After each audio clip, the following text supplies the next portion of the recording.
Hi everyone. Boiling an egg seems simple, but getting that perfect yolk, whether it's runny, creamy, or fully set, is all about timing and technique.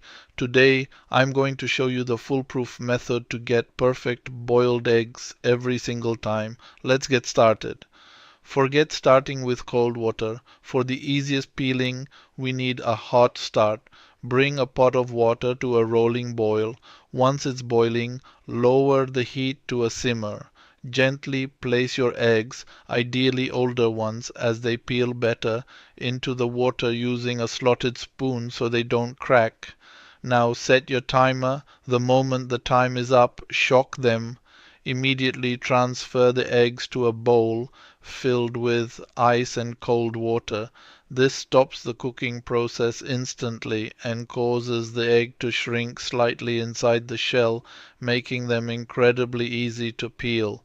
Let them cool for at least 5 minutes. Here are the results. A 6-minute egg gives you a set white with a completely runny yolk. A 7-minute egg is the classic jammy egg, perfectly creamy, and for a classic hard-boiled egg, go for 10 to 12 minutes. Just peel gently under cool running water.